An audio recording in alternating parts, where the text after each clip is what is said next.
Hey guys, welcome to weekend episode 2 for the Consolidated B-24D Liberator build.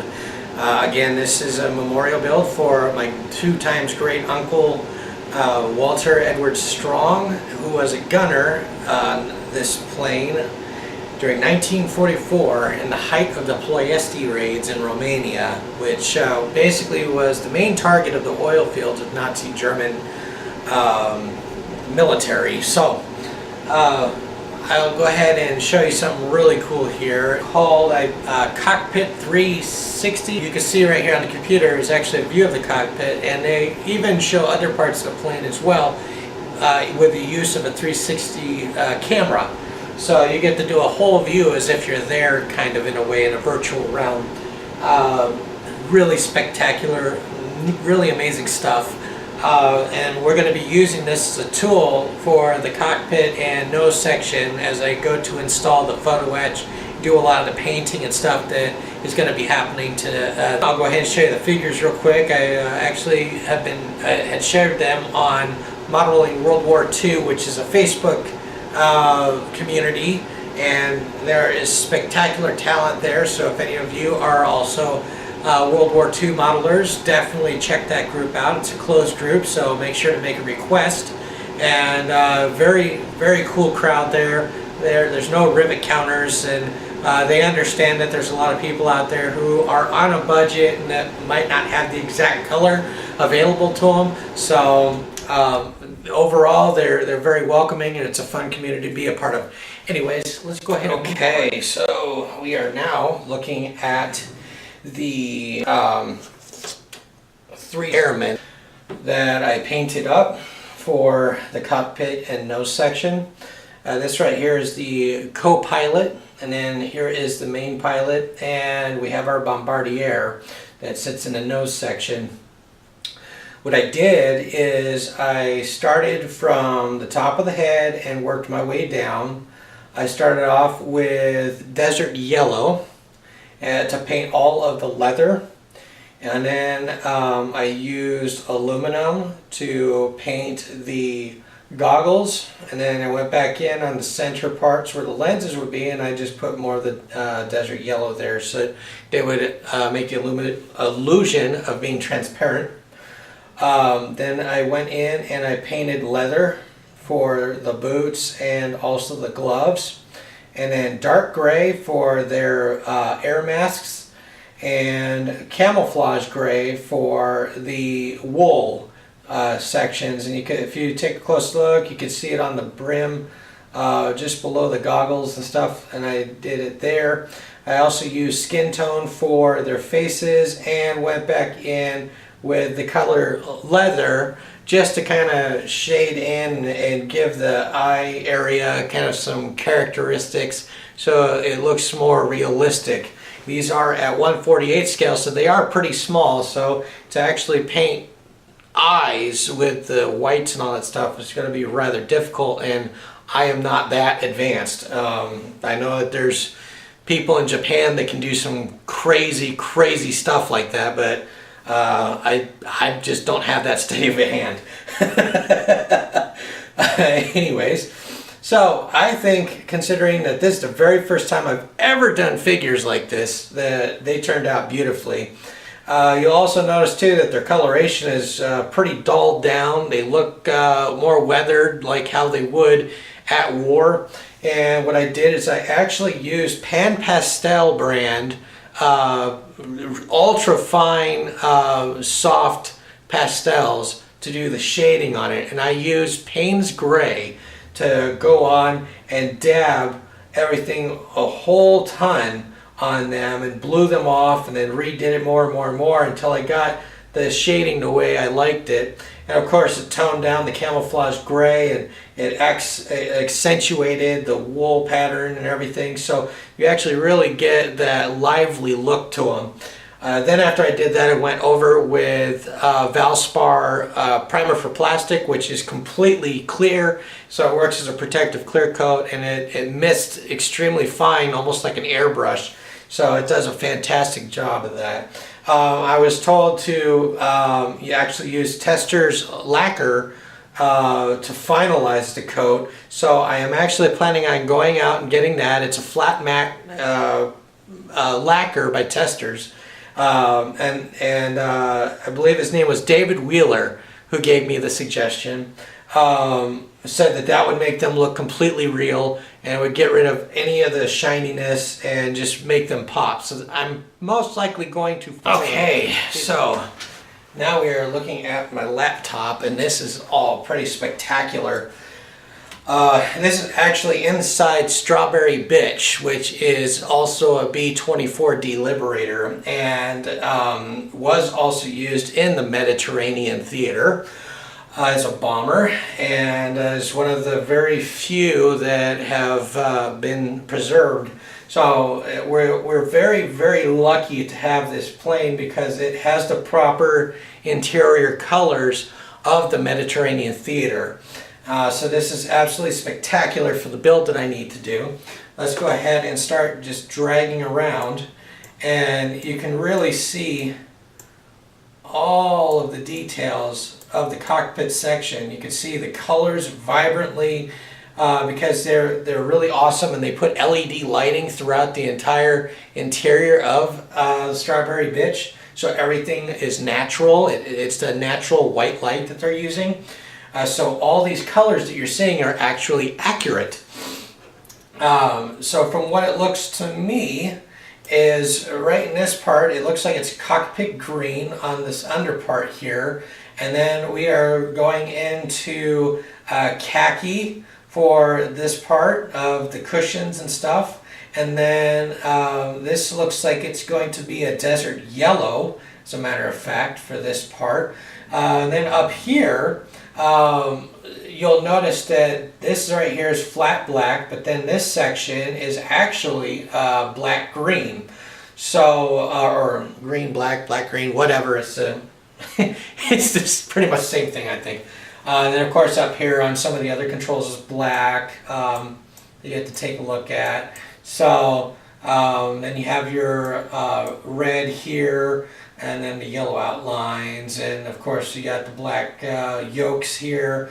You can zoom in to here to the throttle quadrant, getting a look at all the amazing detail of your pitch, your altimeter, airspeed, and then of course you have what looks like the bomb. I'm not too sure what that is for the bombs. I'm guessing that that's making sure that you're even to drop the bombs.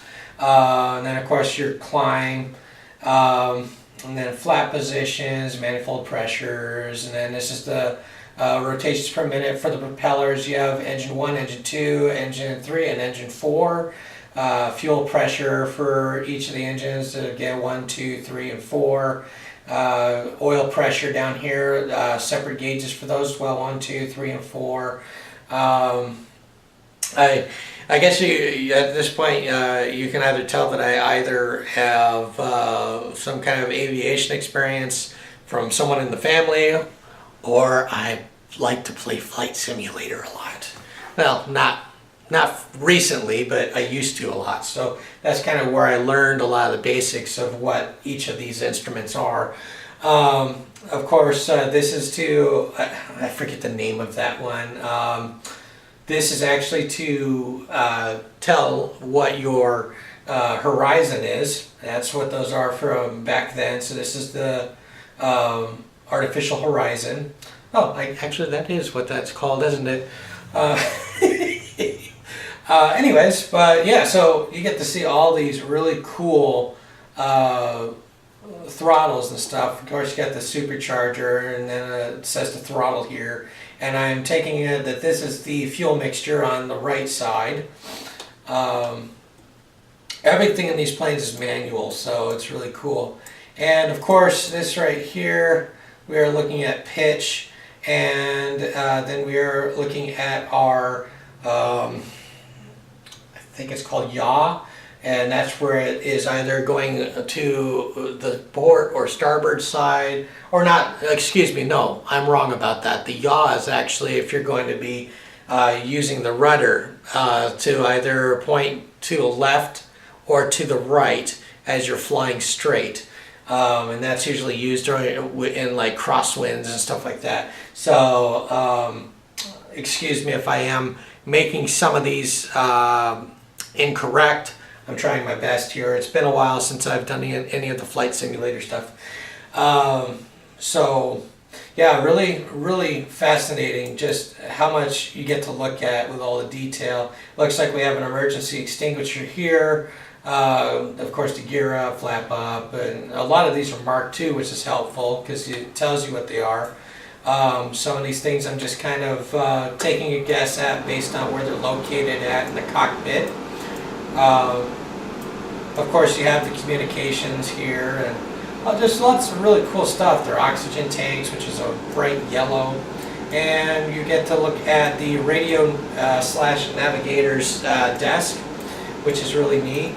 And you get to look down here where you take a step down and you walk across the bomb bay in the back. And then of course we have more oxygen tanks over here to the right and more hanging. And then we have our turret gunner that's on the roof. And then of course you get to zoom in and just see all this fine detail. Just spectacular. And you can see the plywood, so if you wanted, you could get a decal from plywood or something and put that there, just make it really cool. Actually, I should contact my friend William Mann and see if he can do that for me, which would be really cool to have for that spot. Anyways, yeah, we'll go ahead and move on and start doing some detail work and start installing photo etch, painting. Alright, so we are making progress on the avionics control panel. Now, you'll notice the color looks quite a bit different compared to what is seen in the 360-degree photo. However, in the photograph, it looks as if when they were doing the restoration that they had actually sprayed over the cockpit green. So it's very likely that Edward photo etch got the color correct. It's kind of iffy. I'm just gonna go ahead and go with it and not try and change it at all because it is a detail pre-painted set, so I don't want to accidentally mess any of those avionics clusters up with, you know, like the altimeter and all that, because the detail is extreme, and in person it really looks like it's, you know, a cluster of instruments. You can see why I went with the Edward photo etch, because on the left there it looks terrible. It just looks like a big cluster of random avionics controls with absolutely no rhyme or reason to what's going on with them. They just don't match at all to what the Consolidated B-24 Liberator is. So yeah, that's a big reason why I wasn't going to go stock. Again, the kit itself, the Revell model kit, is very crude. Although they did get a couple things right. First of all, let's see if I can get these in view here. I don't know if you can see it very well. There we go. Now you can see them. So the yokes, which are over the Revell version avionics cluster, you can see how thin they are. And if you notice in the photograph, the 360-degree view photograph, that the yokes are quite thick. So I'm actually going to use the supplied yokes, which you can see in the center there. They're a little blurry, but they are absolutely correct with the thickness and with their design. So I will be using the stock yokes. But anyway, that's where I'm at right now. I'm going to continue on and do more. And alright guys, I wish there was a little more I could show you today, but if you take a look, you might notice that there's a piece missing. in the throttle quadrant area. I had the great luck of the piece completely flying off of the tweezers and falling into the vortex of the carpet. And I looked for about 3 hours using a magnifying glass, everything, could not find it. So yeah, this is kind of where we're at. So I did the best I could for now. I ordered another photo etch set to come. Luckily it didn't cost me hardly anything because I built up some points. So it only cost me $1.78, so that's not bad. Could have been a lot worse. Could have cost me like 20 some odd dollars for the photo etch set.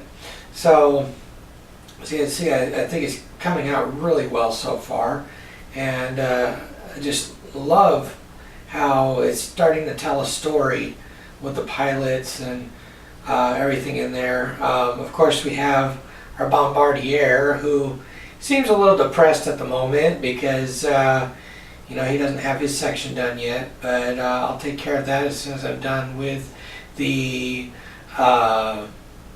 cockpit area. So don't you worry about that there, bombardier. You'll get your spot soon, I promise.